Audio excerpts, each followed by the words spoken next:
O senador Paulo Paim foi eleito mais uma vez para ocupar a cadeira no Senado. Hoje ele está aqui conosco para conversar sobre o próximo mandato. Boa noite, seja bem-vindo, senador. Boa noite, Luiz Gustavo. Uma alegria estar aqui na TV Ubra para falar de um tema tão prazeroso para mim, que é a democracia, né? Independente da situação que o país atravessa no momento, é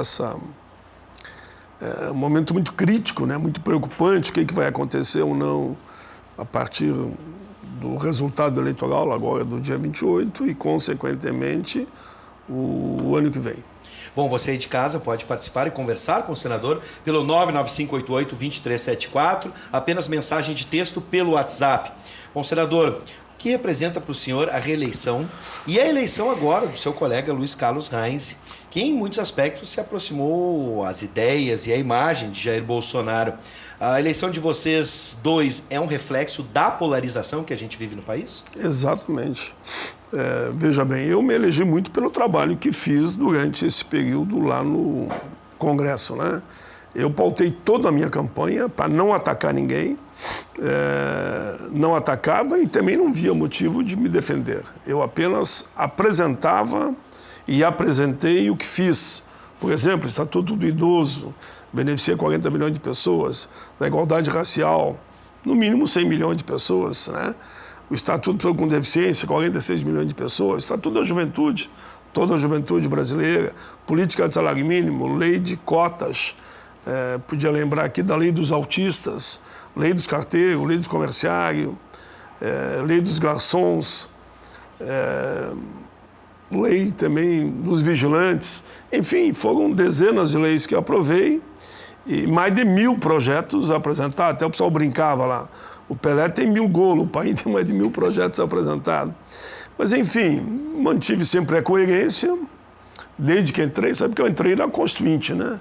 São uns poucos, deve ter uns 2 vivos ainda, vivo e atuando dentro do Congresso, né? Sim. Eu sou um dos poucos que continua dentro do Congresso. São 32 anos de Congresso, 4 de federal.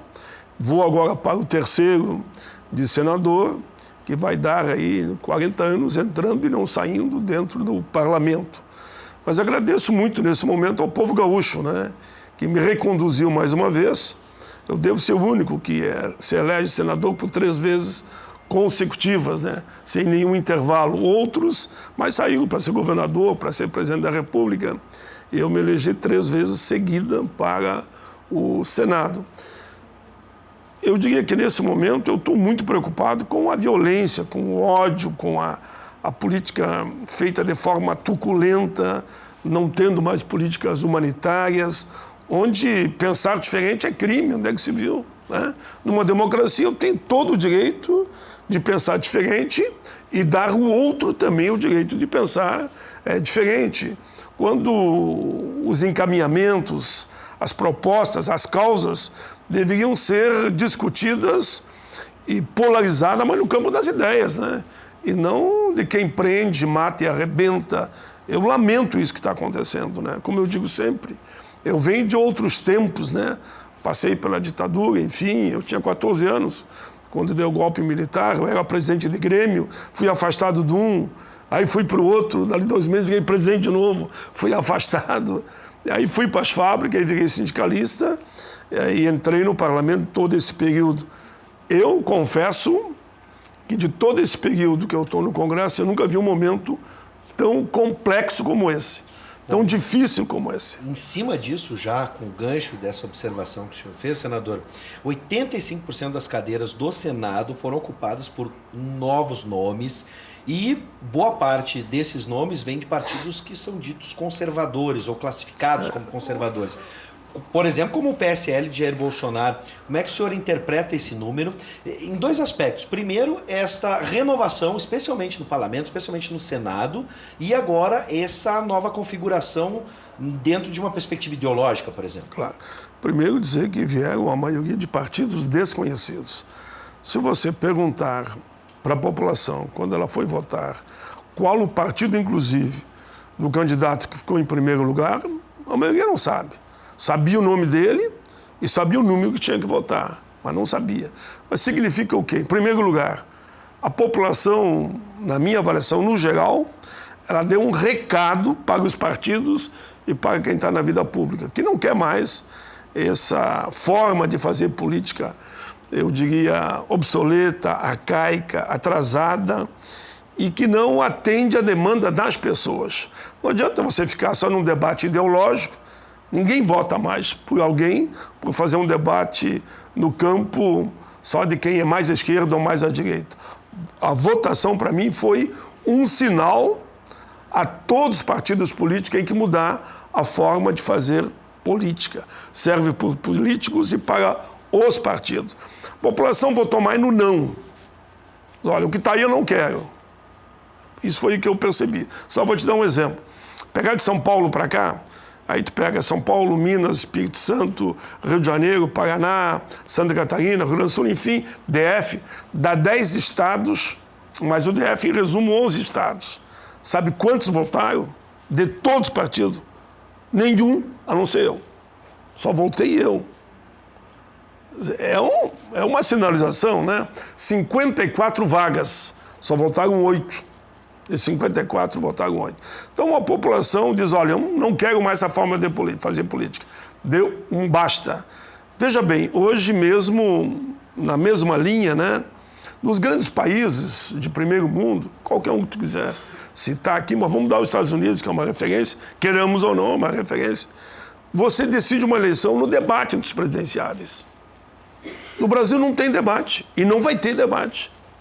Porque um dos candidatos se nega a ir no debate, a população vai assim mesmo votar nessa situação em 2 candidatos em que os programas não estão explicitados, eu diria, na televisão, no rádio, enfim, em qualquer lugar. E assim mesmo vai votar. O mundo está perplexo, pode crer. O mundo olha para o Brasil sem entender o que está acontecendo aqui. Não é aqui, nesse momento, todo mundo sabe que o meu candidato é o Haddad, né? Votarei, estou fazendo campanha, mas o mundo está perplexo do retrocesso que está acontecendo no Brasil e não está entendendo de um candidato que, aí sim, eu sou obrigado a colocar, sem fazer ataque pessoal, que assume a bandeira da extrema-direita.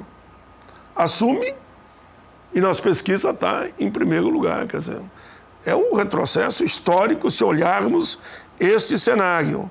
E eu converso com as pessoas, converso na porta de fábrica, converso na rua, eles não querem saber. Eles decidiram que querem votar, em grande parte, em tudo que está aí. E é uma forma de protestar. E esse protesto pode sair muito caro para a nossa democracia. Eu tenho muito receio disso, né? Veja o que aconteceu há poucos dias atrás, agora mesmo, né? Os ataques ao Supremo, os ataques a quem pensa diferente. Então, tudo isso me preocupa muito, muito. Digamos, eu que vim de outros tempos, casualmente estava falando aí com o jornalista aqui fora, isso foi um dos livros que eu escrevi, Pátria Somos Todos, e agora vou lançar ele de novo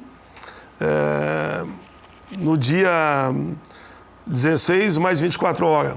Entendeu, né? 16 mais 24 horas eu vou lançar ele.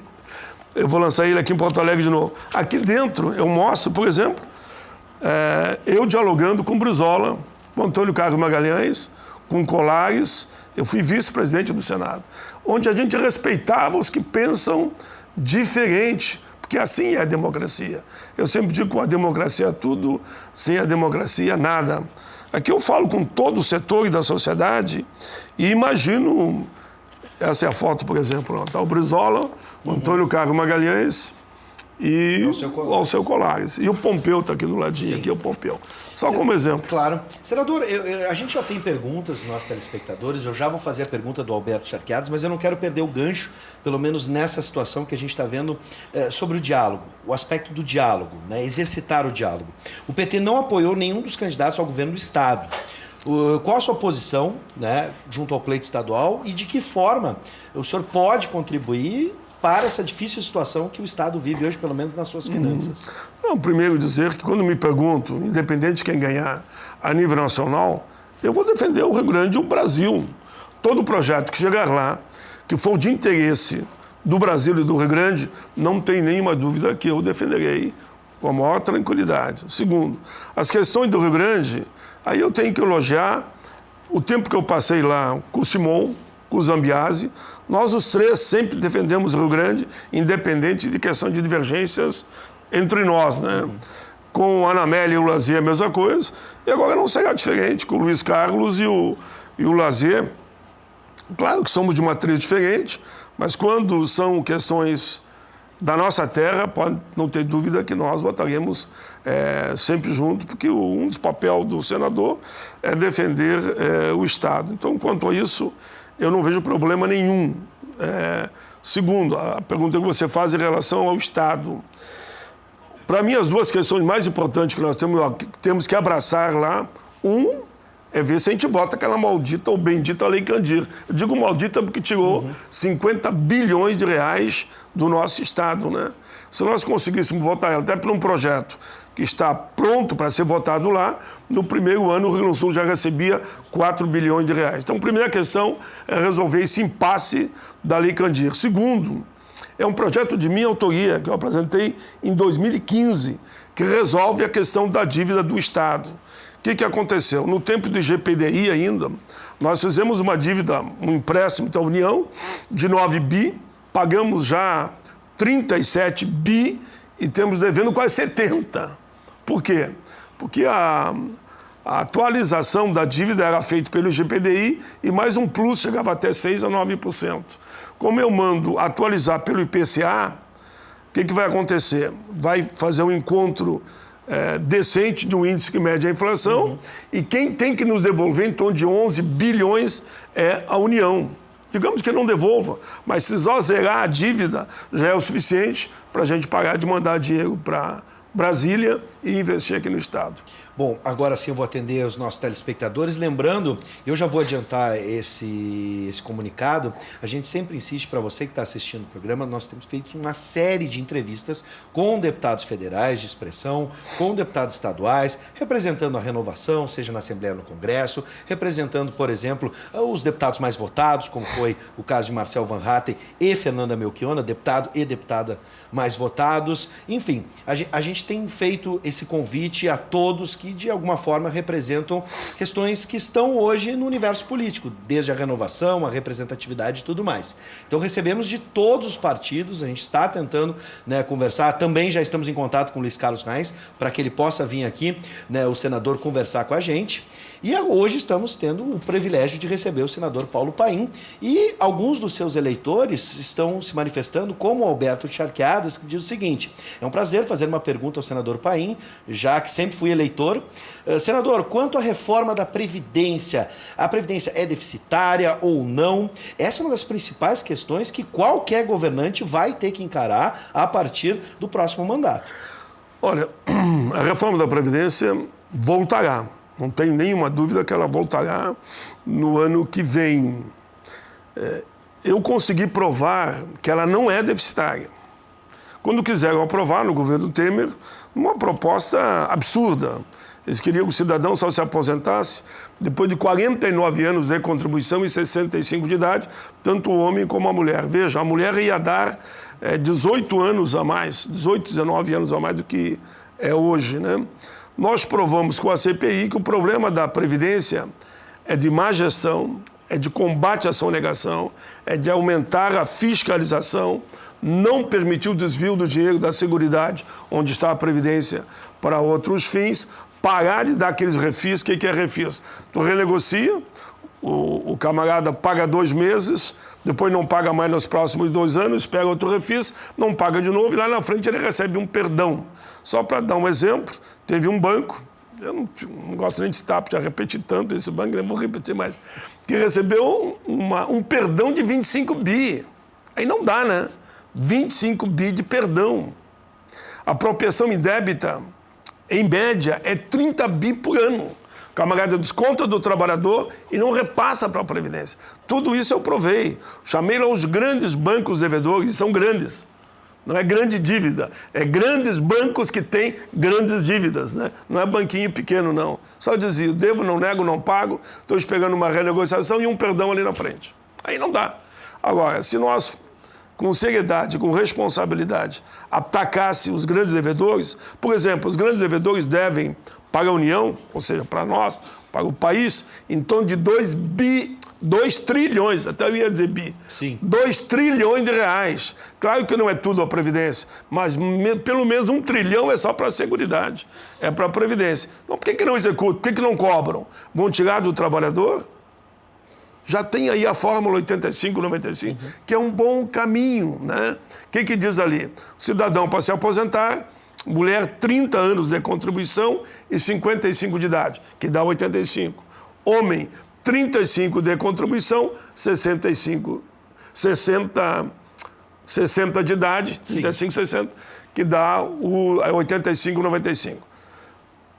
Não precisa fazer mais nada, isso já é lei há 4, 5, 6 anos. É só aplicar a fórmula 85-95, que permite que você se aposente com 35 anos de contribuição e 60 de idade, que o homem, né? E a mulher, aquilo que eu falei, 55 e 30. O que acontece? Ah, mas nós estamos envelhecendo. Eu sei que estamos envelhecendo. Tem um plus ali que diz, quando o IBGE comprovar que a população está envelhecendo, aumenta tanto tempo de contribuição como idade a mais. Isso de 2 em 2 anos. Agora, como a lei já tem mais de quase 3 anos, vai aumentar 6 meses a mais. Sim. 6 meses a mais. Então, não precisa fazer nada, é só controlar, fiscalizar, executar os que devem e não precisa fazer reforma da Previdência nenhuma. Eu estou lá nesse período todo.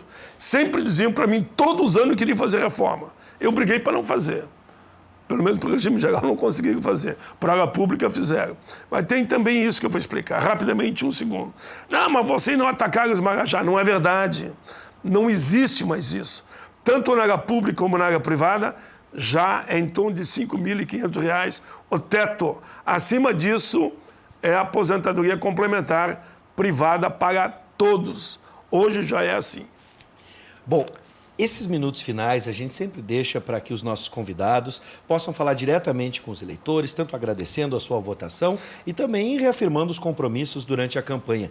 E vou repetir aquilo que disse para todos, de todos os partidos. Senador Paim, muito obrigado por atender o nosso convite. Seja sempre bem-vindo e boa sorte no seu mandato, na sua caminhada. Eu agradeço e aproveito esse momento para agradecer a toda a população gaúcha, mas a toda mesmo, não só os que votaram em mim. Os que foram lá e votaram, foi um exercício de cidadania, né? Votando nos candidatos que entenderam que naquele momento mais atendiam a sua visão de sociedade. E aqui aproveito uma frase que eu disse na minha campanha, vou dizer aqui. O pessoal tem a mania de dizer que o Rio Grande do Sul é o estado mais preconceituoso do país. Sabe o que eu disse? E disse nos outros estados que eu passei, não é bem assim.